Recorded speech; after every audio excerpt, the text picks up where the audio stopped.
right, so let's get right into it. 8 life lessons. What's the first lesson? I think you're going to like this one. It's loyalty matters. Loyalty matters, but not just matters all the time. Loyalty matters especially most in a crisis and reveals our inner character. Loyalty matters most in a crisis and reveals our character. Nancy read this, one of the 2 verses she read for us this morning, but let me read it again for you. Ruth 1:16. Ruth is talking to her mother-in-law, and she says this, "Don't urge me to leave you or turn back from you. Where you go, I will go. Where you stay, I will stay. Your people will be my people, and your God will be my God." Now, this is a famous verse. You perhaps have even heard it quoted at weddings. You know, commitment of loyalty to somebody else. But what we often forget is that this wasn't said from a woman to a man, or from a wife to a husband, or vice versa. This was said from Ruth to her mother-in-law. Ruth was married to Naomi's son. And Naomi had 2 sons. And there was a time when they were very, very happy. There was Naomi and her husband, and then her 2 sons, and the sister-in-law, Oprah. Orpah, actually, was her name, but I like Oprah better. And Ruth. And they were just a happy family. But then the father-in-law passes away, and then one at a time, each of the sons pass away. And so now there's just the 3 women. And this is a tough time to be just 3 women living in a household together because it's a man-dominated society. Women couldn't even technically own land or do business. And they weren't even in their own land where perhaps they had other family that would take care of them. They were living away from their hometown. So Naomi says, you know, at least I'm going to go back home where I know that there are people who perhaps, you know, would take care of me, back to my family. But she says to her daughter-in-laws, you don't have to go with me. You're not from there. That's where I'm from. You can stay here. And in fact, Ruth's sister-in-law decides tearfully to stay behind. And of course, that's what Naomi figures that Ruth is going to do too. But Ruth says, no, I am going to go with you. In fact, there's this part of this verse where it says Ruth clung to Naomi. Clung to her. Not going to let her go. Where you go, I'm going to go. Where you stay, I'm staying. Where you pray, that's where I'm praying. Your God's going to be my God. In fact, she goes on to say even, where you die, that's where I'm going to die. Now that is loyalty. Clung to her. These aren't just lyrics, right? This was a situation where death was a real possibility. And it's in those moments, really, when loyalty matters the most. Because it matters when the chips are down and when it's actually disadvantageous to us to be loyal. It's one thing to say, I'm going to be loyal to you when it all is sunshine and roses, right? It's another thing entirely when being loyal to someone when someone is going through a really tough time. Maybe when they're being unfairly treated. Maybe when their job is challenged. Maybe when the law is challenging them. Maybe when other people are accusing them of things. Whatever it might be. To be loyal in that circumstance says, you know what? I know you. I know your character. I know who you are. I love you. I'm behind you. I'm with you. And no matter what anybody else says, I'm there for you. No matter where you go, that's where I'm going to go. No matter what happens to you, it happens to me too. That is loyalty. And unfortunately, that is something that seems to be missing today from our society. It seems like what people are looking to say publicly is whatever is to their advantage in that moment. And it seems like loyalty has all gone away. But let me tell you something. When you see someone who is loyal to you, or when you are loyal to somebody else in those difficult moments, it's just like God is peeling away the outside of you and showing who you really are inside. Now, here's my question for you on this first point. If God is really speaking to you, if we peel away that outside shell and we look at what your real character is inside, do we like what we see? Are you loyal? Are you loyal in those difficult moments? Now, That would be the most famous lesson that we have from Ruth. But if that was the only lesson we had from Ruth, there would only be one chapter of Ruth. And actually, there's 4 chapters of Ruth, so we got to move on. And as we get into the second chapter of Ruth, we come into our second point, and that is when you take loyalty and then you add to that loyalty initiative, well, wow. Loyalty plus initiative reveals opportunity. Loyalty plus initiative reveals opportunity. Let me read Ruth chapter 2, verses 2 and 3. So Ruth the Moabite, reminding us, by the way, that she is not from the place that she's at now. She's a Moabite. She's an outsider. So Ruth the Moabite said to Naomi, "Let me go to the fields and pick up the leftover grain behind anyone in whose eyes I find favor." And as it turned out, we see in verse 3, she was working in a field belonging to Boaz. Now here's the thing. Again, how much of a contrast is this for our society today? Ruth doesn't expect a handout. She's not going to the government saying, I need to be taken care of. No, she goes to work. And it's not like somebody tells her she has to go to work. She's the one who suggests it. She says to her mother-in-law, "Let me go." Now, isn't that interesting, by the way? Because in the first chapter, we see, "Let me cling, let me stay with you." But now that they're home and they need taken care of, Ruth says, "Let me go." It turns out that she's, quote here, working in a field belonging to Boaz. Now, the story here is written in such a way to suggest that this was a surprise, that she didn't know who the field belonged to, and she finds out that the field belongs to this fellow by the name of Boaz, that this is a surprise, a happy opportunity.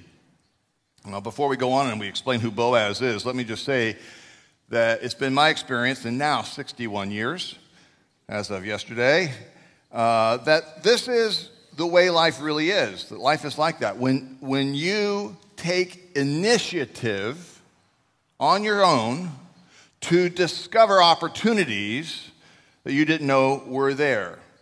What I have found is that opportunities rarely, if ever, come knocking at your door. What normally happens is that you knock and you knock and you knock, and then opportunities open their doors to you. So loyalty plus initiative reveals opportunity. She's out in the field, she's collecting the leftover grain, and she finds out, hey, here's an opportunity because this belongs to a fellow by the name of Boaz. Now, who's Boaz? We're going to find out here. Let's go on to our point number 3 this morning. We have loyalty and we have initiative. That's a great combination, right? Because we see opportunity when that happens. But if you take loyalty and you take initiative and you add into that mix hard work. All right? Hard work. Well, I'll tell you what's going to happen. It's going to reveal recognition. It's so rare today to see somebody who is loyal, who takes the initiative, and who combines that together with hard work. It's so rare. It always has been so rare that when that happens, trust me, people are going to take notice. And that's what happens here. Boaz, who is the owner of the field, we read in Ruth chapter 2, verses 5 and 7, Boaz asked the overseer of his harvester. So he's got a foreman there, a guy that works for Boaz, right? Boaz is the owner. He's got an overseer who works for him. Boaz asked the overseer of his harvesters, "Who does that young woman belong to?" And the overseer replies, "Well, she came into the field and she's remained there from morning until now." Now, again, we sometimes like to romanticize this, but it's not like Boaz is looking at this young woman as if, she's this beautiful woman. What is it that he is recognizing?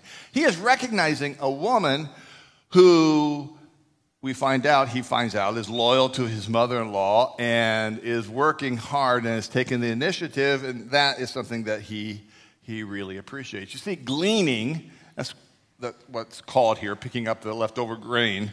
Gleaning is hard work. You're literally picking up leftover grain. Why is it left over? There's a reason why it was left over, because it was hard to get to, right? So, she's picking up what somebody else thought just wasn't worth picking, and she picks it up. And, it's not worth the effort for most people unless you're starving, and she's hungry. She would work all day long from morning until evening. Why? Because in that period of time, she could collect enough grain to go home and make a loaf of bread. And that would be it. I mean, it's literally working all day long just to survive. But now here's the thing about loyalty plus initiative plus hard work. That combination almost always gets recognized. She's doing it to survive. She's got her own motivations for it. But in almost every situation, somebody who is loyal, who takes initiative, who is working hard, stands out because it's not the norm. And that brings us to number 4. Loyalty plus initiative plus hard work plus obedience reveals results. So Ruth goes home and she's telling her sister Naomi, her mother-in-law Naomi, saying, I went to this field and there's this guy by the name of Boaz who owned the field, and it kind of looked like maybe he noticed me a little bit, but I'm out there and I picked up it, and she brings the grain home and they make a loaf of bread. But Naomi knows things that Ruth doesn't know. And so Naomi gives her instructions. We're going to take a look at those instructions here in just a moment. But here's what Ruth says to her mother-in-law in Ruth 3, verses 5 and 6. I will do whatever you say. I will do whatever you say, Ruth answered. So she went down to the threshing floor and did everything her mother-in-law told her to do. All right, let's talk about what she told her to do. This is Naomi's world. This is not Ruth's world. This is Naomi's. She knows the playing field here. She knows what's going on. Ruth doesn't. Naomi sees the opportunity of something called a guardian redeemer. All right? Guardian redeemer. The land that Naomi's husband owned could not legally be owned and possessed by Naomi. Okay, now I'm not saying this is the way it should be. Mark, I'm not suggesting you practice law this way. All right? But if you were a widow and your husband died and your husband had land, the widow could not own the land. But not necessarily just anybody else could own the land either. You see, when the land was, you have to go back in the Old Testament to read this, but when the land was originally divided up, it was divided up in such a way that all the land would always stay with the families. There were 12 different families, 12 different tribes.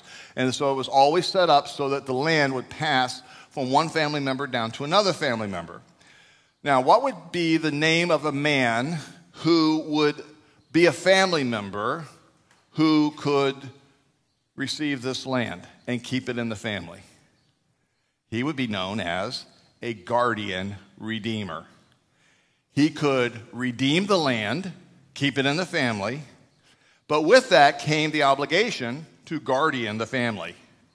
You couldn't have one without the other. Now, Naomi sees the opportunity here, knows it has to be a close relative, a guardian redeemer. So Naomi, seeing this opportunity, gives Ruth very clear instructions, but what had to be very frightening instructions, right? She says, here's what you want to do.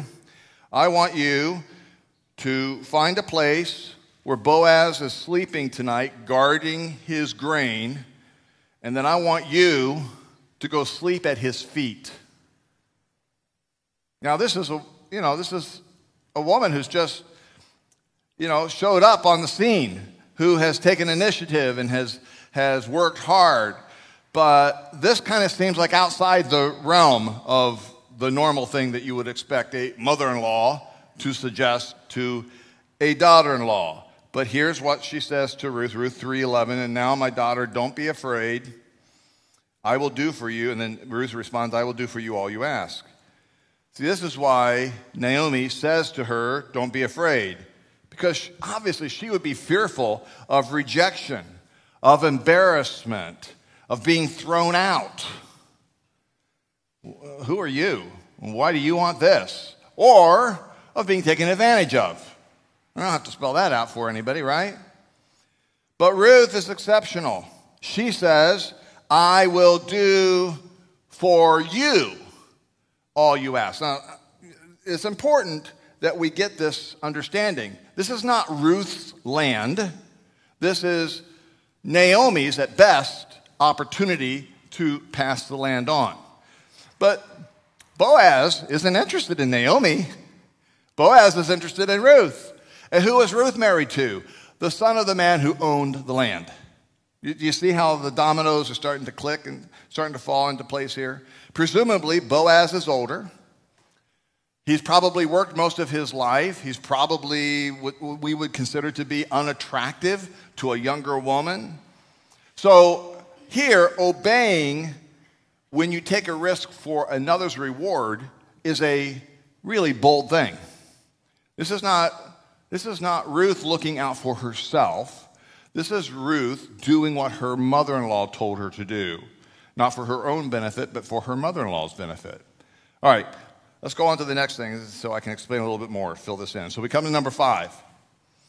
Even with, so what we talked about so far, loyalty, initiative, and hard work and obedience. Even when you have all that together, by the way, you who are employers, wouldn't you just love to really find, forget the technical aspects, forget whether they know what they're doing or not. You could probably teach an employee how to do whatever needs to be done. If you could find somebody who's loyal, initiative, hard work, and obedient, isn't that like, every card in the deck that you're looking for, right? But even with loyalty and initiative and hard work and obedience, we have to do this. We have to use words. We have to put language to it. So we come to this situation where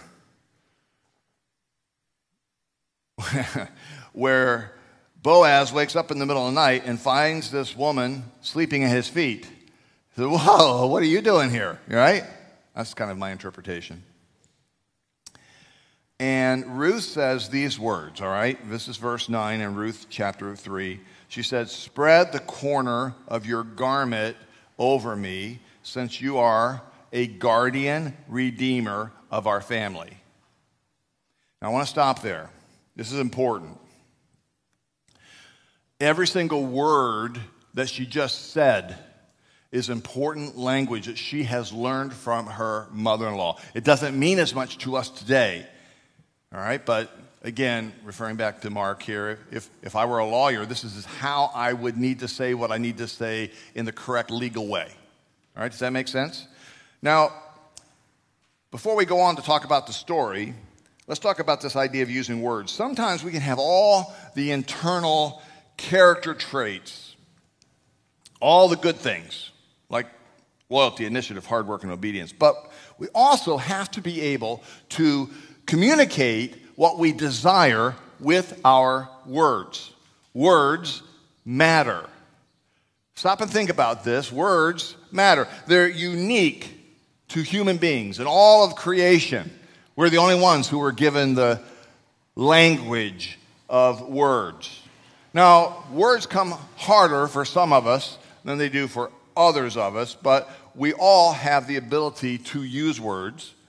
One of the most important lessons that parents teach, especially, I'm watching now 2 of my daughters go through this with 3- and 4-year-old toddlers, right? What's the thing that moms and dads say to 3-year-olds all the time? Especially when they're crying and they're all upset, right? Use words. You have your words. Let me hear your words. Tell me what it is you want, right? Moms and dads, you can't do that with a baby, but by the time they're toddlers, they have a vocabulary, they can use it. Now, these words, spread your garment, these are code words. These are the legal words for this society. You want to know how it translates today in our society? Here's what it means. Will you marry me? That's what it means. This is not about a sexual encounter. No cynics here, please. All right, some of us, have watched television so much that we just let our minds go to where we think this would go if we were watching it on TV. But this is not what this is about. No cynics. You see, the rest of the story that we're about to look at, as well as, frankly, the rest of the Bible, which we'll also see, would not have allowed this to be a sexual thing if that's what was happening here. That's not what's happening here. All right?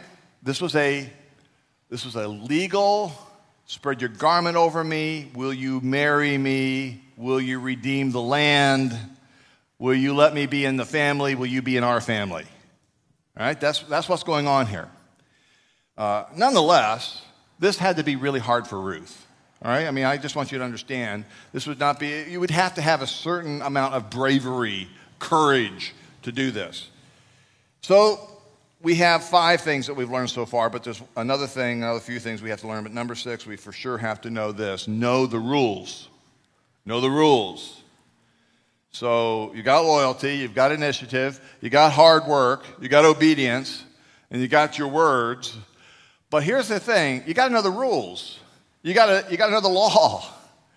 You can have all those things, but if you don't do it in the right way, then all could be lost, and you don't want them to be wasted. So here's what Boaz says back to Ruth in verse 12 of chapter 3. Although it is true that I am a guardian redeemer of our family, there is another who is more closely related than I. Now, every society has rules. Every society has laws. And we have to accomplish whatever it is that is our desire, whatever it is that's our goal, within the boundary of society's rules and laws. Otherwise, we risk losing all that we worked for over a technicality. And, you know, some guys, especially who maybe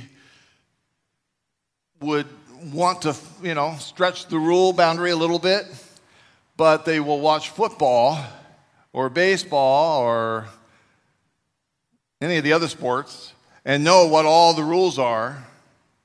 You know, if in football the quarterback goes back and he makes this beautiful long pass and the wide receiver goes all the way out and he catches the ball and he stretches and he gets his tippy-toe feet inbounds and it's the most miraculous catch ever. And wait a minute, there's a flag on the field. It's always an offensive tackle. The offensive tackle moved before the ball was snapped. Boop! It's all called back, right?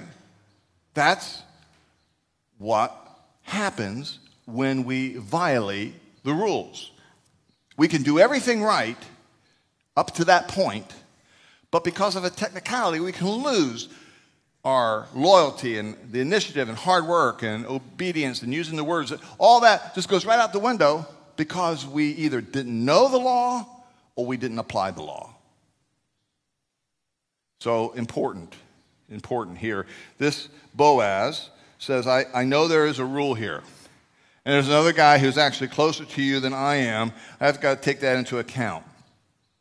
And so he has to strategize. We're going to talk about strategizing here in just a moment. That's going to be our next point. But before we move on to that, it's important for us not to skip this value. Society depends upon it. We can lower the rules in our own minds beneath our wishes. But if that were to happen, and you just do that across the board, trust me, there's nothing but chaos. That was the whole point, by the way, of the book of Judges, which is this period in which Ruth and Boaz are coming out of here, okay?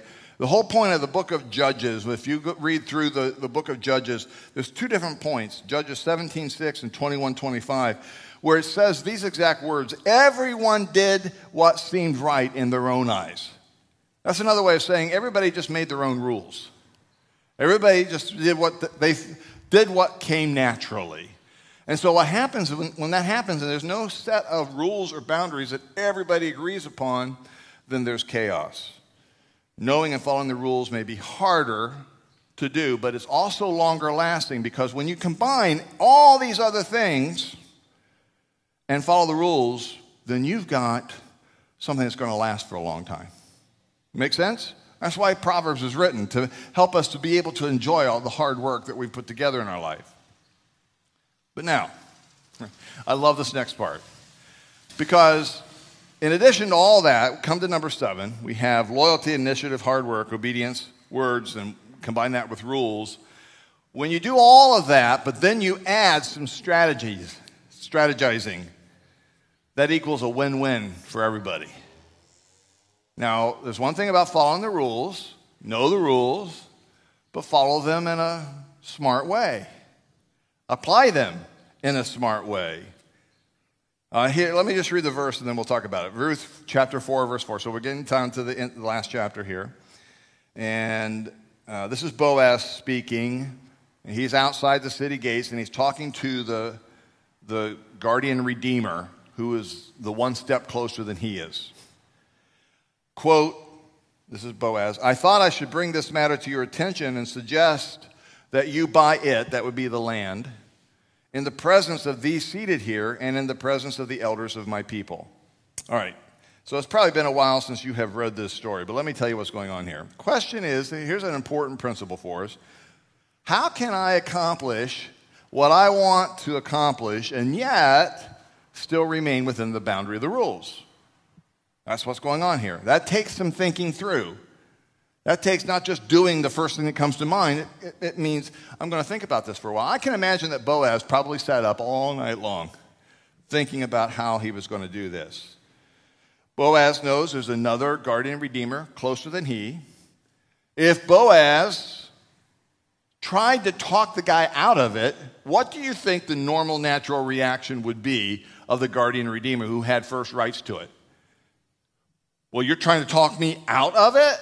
Well, that means I want it even more, right? So that's not what Boaz does. I love this. So Boaz sets up a little place, and he's waiting at the city gates for this other guardian redeemer to come in. But he makes sure that the other elders, read judges, law clerks, official people who could put the stamp of, yeah, this is what was said. I'm the witness to this, okay? He made sure those people were all around too. I mean, he had this whole thing set up. And the other guardian redeemer comes moseying along, has no idea what's going on. And Boaz says, "Man, do I have some great news for you. This is terrific. I am so excited for you." This is my interpretation, all right? But man, this is your day. This is wonderful for you because, remember Naomi? Yeah. Her husband passed away when they were in that other country, and he had land. And I went down to the county courthouse. I looked up the records. You are the guy who's the guardian redeemer, and you get that land. You just got to, you have to go down and do the process and pay for it and all that. But it's yours. It's yours. And the guy says, "Yes, that is such great news." And then Boaz says, "There's only one thing.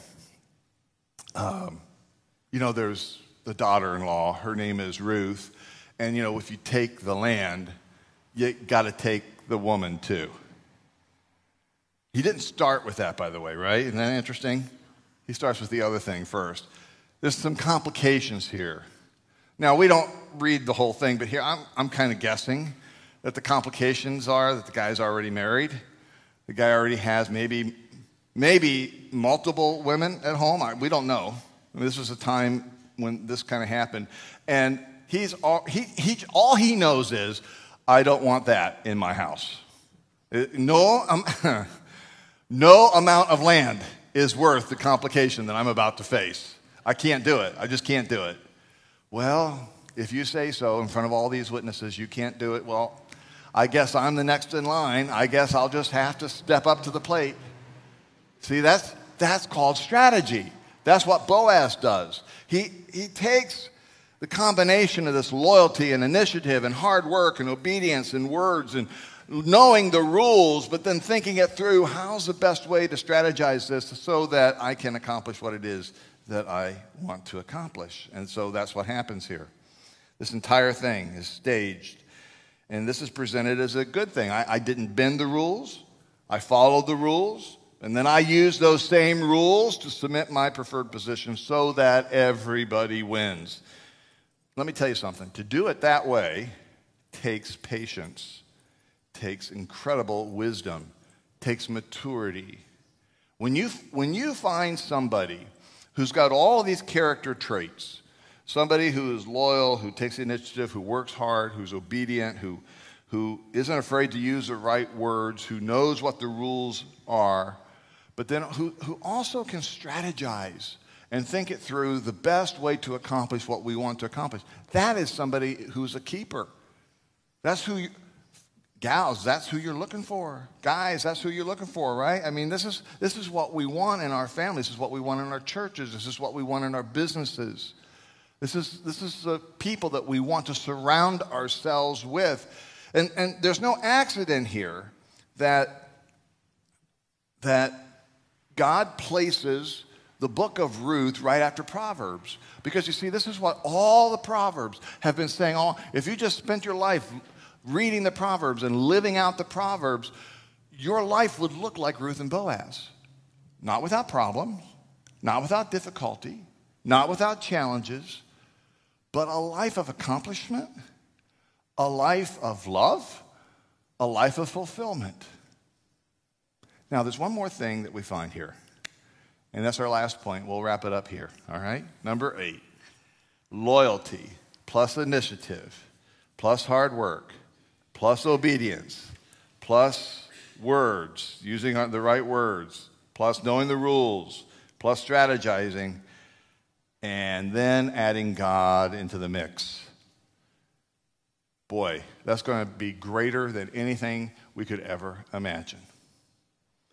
So far, and everything I've said in these first 4 chapters, it seems like this is a story without God. Now, it really isn't, because in multiple places, we hear them saying, the Lord's, may the Lord bless this. Right? I mean, it's like the Lord is present in everything that's going on, but there's no miracles here. There's no prayer that we see here. Yet every single chapter often refers to the Lord. There's this awareness of his presence, this awareness of his participation. Yet, when we just read the book of Ruth, we don't see the point of the story right away, at least not from God's perspective. We see that it worked out pretty well for Ruth and Boaz, right? But there's more to God's story than our story. God wants to use our story. God wants to make our story something that is part of his story. And when we make our story about loyalty and initiative and hard work and obedience and using the right words and, doing all the things that we talked about here today, God will bless that. And God will use that for his own story as well. Now, we don't see the point of it here, but we do see multiple times, and I could quote them all for you. You just look through these 4 chapters, you'll see it over and over again. May the Lord bless. May the Lord bless. May the Lord bless. And he did it in an absolute, huge, and miraculous way. So we get down to Ruth chapter 4, verse 17. I'm going to combine this with another verse from Matthew. Ruth 4:17 says, the women living there said, Naomi has a son. By the way, it wasn't Naomi that had a son, it was Ruth, but she got credit for everything that Ruth did, right? So Ruth has a son. They said, Naomi has a son. Guess what they named him? They named him Obed. By the way, Obed, what's the first 4 letters in obedience? Obed, right? Not a coincidence, right? They named him Obed. He was the father of Jesse. And who was Jesse? Jesse was the father of David. And who was David? David was the father of Solomon. And we read on in Matthew. And Jacob, the father of Joseph, the husband of Mary. And Mary was the mother of Jesus, who is called the Messiah. Now, to understand this story and how it fits in from God's perspective, we have to fast forward 1,200 plus years. Ruth gives birth to a son, Obed, which means serving and worshiping, root word for our obedience. He has a son by the name of Jesse. Jesse has a son, King David. And down through the generations, all the way from King David through Solomon, all the way down to Joseph, the husband of Mary, the mother of Jesus. You think that's a coincidence? No way. In fact, it's so interesting that when Matthew is writing about this history in the first chapter, and it's just filled with guys, right? This guy to this guy to this guy to this guy, all these generations. But it gets down to Ruth, and it says, Boaz, who married Ruth, who was the parent of Obed.